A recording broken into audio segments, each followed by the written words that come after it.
أعوذ بالله من الشيطان الرجيم بسم الله الرحمن الرحیم۔ میم کے قواعد سیکھنے سے پہلے ہم ایک بار پھر ایک نظر ڈال لیتے ہیں نون ساکن کے قواعد پہ۔ نون ساکن اور تنوین کے بعد حروف حلقی میں سے کوئی حرف آ جائے تو اظہار حلقی ہوگا، یعنی نون کی آواز کو ظاہر کریں گے۔ نون ساکن یا تنوین کے بعد حروف یرملون 6 حروف ہیں، ان میں سے کوئی حرف آ گیا تو وہاں ادغام ہوگا۔ ان 6 میں سے 4 حروف پہ ادغام غنے کے ساتھ ہوگا۔ وہ کون سے 4 حروف ہیں؟ یومن۔ آپ جب ادائیگی کر رہے ہوتے تب بھی آپ کو پتہ چل جاتا ہے بہت اچھے طریقے سے۔ یا، واو، میم، نون۔ پیچھے 2 حروف بچ گئے، را اور لام۔ ان دونوں پہ ادغام جو ہوگا وہ غنے کے بغیر ہوگا۔ نون ساکن اور تنوین کے بعد حرف با آ جائے تو اقلاب، قلب سے نکلا ہے، قلب الٹ پلٹ ہونے کو کہتے ہیں، یعنی نون کی آواز میم میں بدل جائے گی اور چھوٹا سا میم بھی لکھا ہوگا۔ انشاءاللہ ہم اس کی بھی مشق کریں گے۔ پھر ان سب کے علاوہ حروف حلقی 6 ہیں، حروف یرملون 6 ہیں، ٹوٹل 12 ہو گئے۔ حرف با 1 ہے، ٹوٹل 13 ہو گئے۔ ٹوٹل حروف 29 ہیں، ان میں سے یہ 13 نکال دیں، پیچھے 16، 15، 17 جو جتنے بھی ریمیننگ لیٹرز ہیں، جتنے حروف باقی بچتے ہیں، ان سب پہ اخفاء حقیقی ہوگا۔ یہ نون ساکن اور تنوین کا اخفاء ہے، یہ نون ساکن اور تنوین کا ادغام ہے۔ آگے ہم میم ساکن کا سیکھیں گے اور اظہار مطلق اس کے علاوہ ہے۔ اب اظہار مطلق کو اظہار حلقی کے ساتھ بھی ہم نے مکس نہیں کرنا۔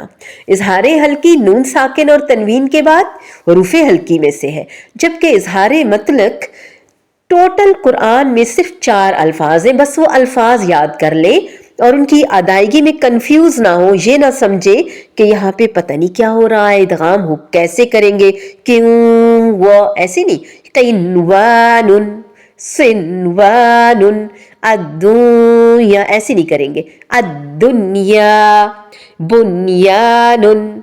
اب اللہ کا نام لے کے ہم شروع کرتے ہیں میم ساکن کی پریکٹس۔ میم ساکن کے بعد حرف میم آ جائے گا، پہلے سمجھ لیتے ہیں پھر پریکٹس کرتے۔ میم ساکن کے بعد حرف میم آ جائے گا تو ادغام شفوی، ادغام وہاں پہ تھا، ادغام بالغنہ، بلا غنہ، ود غنہ، وداؤٹ غنہ، مع الغنہ، ٹھیک ہے، یہ مختلف ناموں کے ذریعے تاکہ ہمیں سمجھ آ جائے، ہے وہ ادغام ہی۔ اب یہاں ادغام ہے لیکن میم ساکن کا ادغام ہے۔ میم چونکہ ہونٹوں سے ادا ہوتا ہے اس لیے ہم نے اس کو حروف شفوی، ادغام شفوی کہیں گے۔ میم ساکن کے بعد حرف میم آ جائے گا تو یہاں پر ادغام شفوی ہوگا۔ کیا ہوگا؟ ادغام شفوی ہوگا۔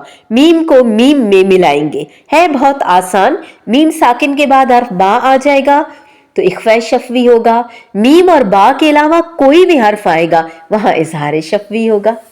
یہ تو مختصر سی بات تھی، چلیں پریکٹس کرتے۔ آج صرف ادغام شفوی ابھی پریکٹس کرتے ہیں۔ لکم، ما، اب ہم نے شاد ہونے کے باوجود بھی غنہ کہیں نہیں کیا، لیکن غنہ وجہ بنا، سبب بنا، میم کو میم میں جب مرج کیا، مدغم کیا، ادغام کیا۔ اب یہ الگ الگ جو میم تھے یہ میم مشدد بن گئے دونوں، اور اب ان پہ غنہ لازم ہو گیا اور یہ کہلائے گا ادغام شفوی۔ لکم ما، کم من، کم من، لہم مشو، لہم مشو۔ امید ہے آپ کو سمجھ آ رہی ہوگی۔